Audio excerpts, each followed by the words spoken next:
بسم اللہ الرحمن الرحیم نحمده ونصلی علی رسولہ الکریم اما بعد بسم اللہ الرحمن الرحیم۔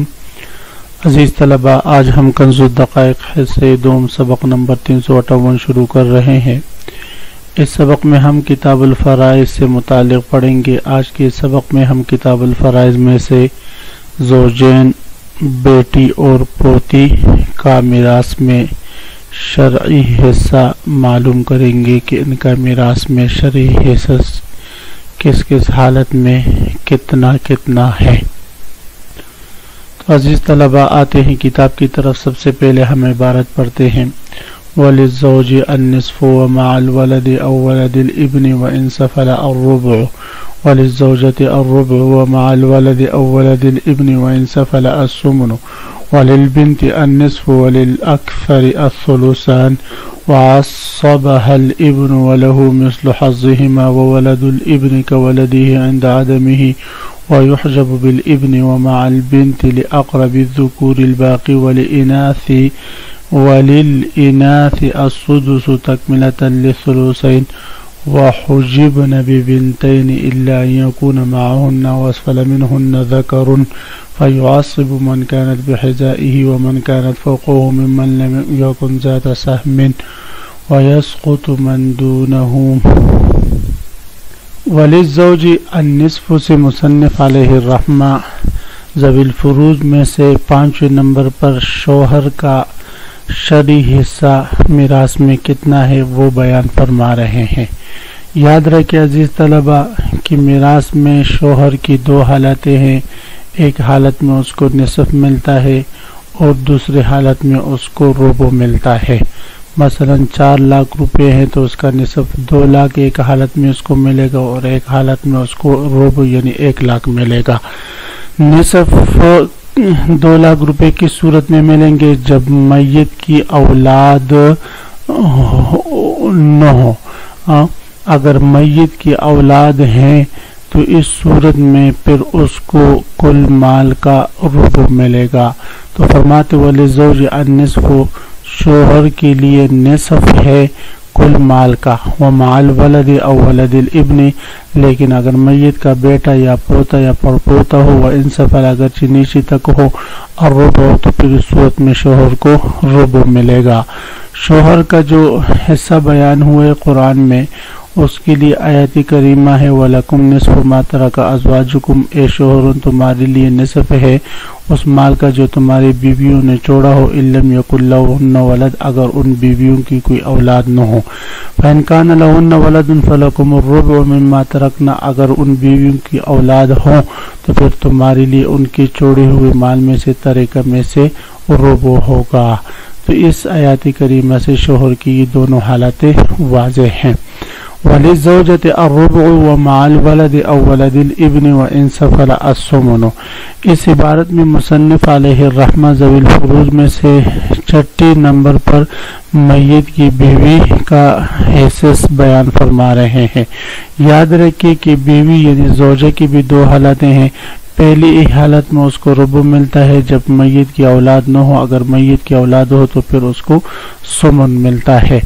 اور زوجہ کی یہ جو 2 حالتیں ہیں یہ بھی قرآن میں صراحتاً بیان ہوئے ہیں۔ قرآن میں اللہ رب العزت ارشاد فرماتے ہیں وَلَهُنَّ الرُّبُعُ مِمَّا تَرَكْتُمْ، ان عورتوں کے لیے، بیویوں کے لیے ربع ہے اس مال کا جو تم نے چھوڑا ہو، إِن لَمْ يَكُنْ لَكُمْ وَلَدٌ، اگر تمہاری اولاد نہ ہو۔ فَإِنْ كَانَ لَكُمْ وَلَدٌ فَلَهُنَّ الثُّمُنُ مِمَّا تَرَكْتُمْ، اگر تمہاری اولاد ہو تو پھر تمہارے متروکہ مال میں سے ان کے لیے ثمن ہوگا۔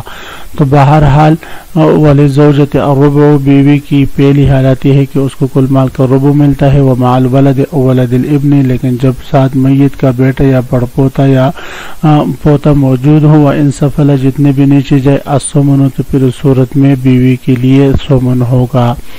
وَلِلْبِنْتِ النِّصْفُ وَلِلْأَكْثَرِ الثُّلُثَانِ، یہاں سے مصنف علیہ الرحمہ ذوی الفروض میں سے 7ویں نمبر پر جو ہے جو ذوی الفروض ہے ان کا حصہ بیان فرما رہے ہیں، اور وہ ہے میت کی بیٹی۔ یاد رکھیں عزیز طلبہ کہ میت کی بیٹی کی جو ہے تین حالتیں ہیں. ایک حالت میں اس کو نصف ملتا ہے، ایک حالت میں اس کو ثلثان ملتا ہے، اور ایک حالت میں وہ عصبہ بنتی ہے. کس صورت میں اس کو نصف ملتا ہے؟ تو فرماتے ہیں کہ اگر میت کے کوئی وارث نہ ہو، یعنی اگر بیٹی ایک ہی ہے اور اس کے علاوہ کوئی اور ذوی الفروض نہ ہو، تو پھر اس صورت میں کل مال کا نصف اس بیٹی کو دے دیتے ہیں. اور اگر وہ بیٹی اکیلی نہ ہو بلکہ دو یا دو سے زیادہ ہو، تو پھر اس صورت میں کل مال کے 2 ثلث ان کو مل جاتے ہیں. اور اگر بیٹی کے ساتھ جو ہے بیٹا وغیرہ بھی ہے، تو پھر اس صورت میں میت کا بیٹا وغیرہ بھی ہے، تو اس صورت میں پھر یہ عصبہ بن جاتا ہے اور بن جاتی ہے. اور اس صورت میں للذکر مثل حظ الانثیین کے تحت مرد کو جو ہے وہ 2 حصے ملیں گے اور عورت کو جو ہے وہ 1 حصہ ملے گا. اور اس کا جو حصہ ہے وہ قرآن پاک میں صراحتاً بیان ہوا ہے. یوصیکم اللہ فی اولادکم للذکر مثل حظ الانثیین. اللہ تعالیٰ نے تمہیں وصیت کی ہے آپ کی اولاد کے بارے میں کہ مذکر کو دگنا دو گے، یعنی مذکر کا حصہ مثل حظ الانثیین 2 عورتوں کے حصص کے برابر کے مثل ہوگا. فإن كن نساء فوق 2 فلهن ثلثا ما ترک. اگر بچیاں 2 سے زائد ہو تو ان کے لیے 2 ثلث ہیں. وإن كانت واحدة فلها النصف. اگر وہ اکیلی ہے تو اس کے لیے نصف ہے. تو اس آیات کریمہ سے بیٹی کے تینوں حالتیں واضح ہو جاتی ہیں. مصنف علیہ الرحمہ فرماتے ہیں وَلِلْبِنْتِ النِّصْفُ. بیٹے کے لیے جو ہے نصف ہے. وَلِلْأَكْثَرِ الثُّلُثَانِ. اگر بیٹیاں 1 سے زائد ہوں تو ان کے لیے ثلثان ہے. وَعَصَّبَهَا الْإِبْنُ. اور بیٹی کو عصبہ بنا دیتی ہے ابن بیٹا، یعنی ویسے وہ عصبہ نہیں ہوتی لیکن جب بیٹے اور بیٹیاں دونوں ہوں تو پھر اس صورت میں یہ سب عصبہ بن جاتے ہیں. اور عصبہ بننے کی صورت میں بیٹے کو 2 اور بیٹی کو 1 ملتا ہے. وَلَهُ مِثْلُ حَظِّهِمَا. اور بیٹے کا حصہ جو ہوتا ہے وہ ان 2 بچیوں کے حصص کے مثل ہوتا ہے. وَوَلَدُ الْإِبْنِ كَوَلَدِهِ عِنْدَ عَدَمِهِ. اب مصنف علیہ الرحمہ اس عبارت میں یہ مسئلہ بیان فرما رہے ہیں کہ اگر بیٹا موجود نہ ہو، یعنی گویا کہ یہاں سے مصنف علیہ الرحمہ جو ہے وہ پوتے کے احوال بیان فرما رہے ہیں. فرماتے ہیں کہ اگر بیٹا موجود نہ ہو تو پھر اس صورت میں پوتا جو ہوتا ہے وہ بیٹے کی طرح ہوتا ہے، اور بیٹے کی وجہ سے جو ہے جس طرح وہ بہن عصبہ بن جاتی ہے تو اسی طرح اس کی وجہ سے بھی یہ عصبہ بنے گی. ہاں اگر 1 ہے تو پھر اس صورت میں اس بیٹی کو نصف دے دیں گے اور ماں باقی بطور عصبہ کے وہ پوتا لے لیتا ہے. تو فرماتے ہیں کہ میت کا بیٹا اگر زندہ نہ ہو تو اس صورت میں پوتا بمنزلہ بیٹے کے ہوتا ہے، یعنی جو حق بیٹے کا ہوتا ہے وہی پوتے کا ہے، کیونکہ اس وقت پوتا بیٹے کے قائم مقام ہے. اور بیٹے کے ہوتے ہوئے جو ہے پوتا وہ محروم ہو جاتا ہے، کیونکہ عصبات میں اقرب کے ہوتے ہوئے ابعد محروم ہوتا ہے. اور اگر بن کے ساتھ ولد الابن یا ولد ابن الابن ہو یا ان کا مجموعہ ہو تو بن کے ساتھ ان میں سے جو اقرب مذکر ہو تو ترکہ میں سے بیٹی کا نصف حصہ دے کر باقی جو بچے گا وہ اس اقرب عصبہ کو مل جائے گا. مثلا ایک طرف ابن الابن ہے اور دوسری طرف ابن الابن ہے، تو جو ابن الابن ہوگا تو اس کو جو ہے وہ مل جائے گا.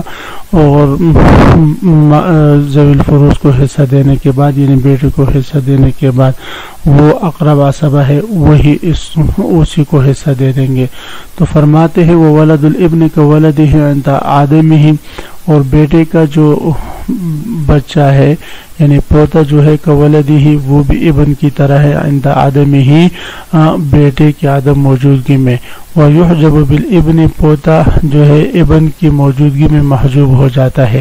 وَمَعَ الْبِنْتِ لأقرب الذکور الباقی، اور بنت سلبیہ کے ساتھ اس مذکر اولاد میں سے پوتوں پڑپوتوں میں سے جو سب سے قریب ہوگا وہی اسی کو جو ہے ملے گا الباقی، بیٹے کے حصے کے بعد، یعنی بیٹی کو چونکہ نصف مل جاتا ہے تو اس کے نصف حصے کے بعد جو باقی رہ جائے گا وہی اس اقرب پوتے کو ملے گا۔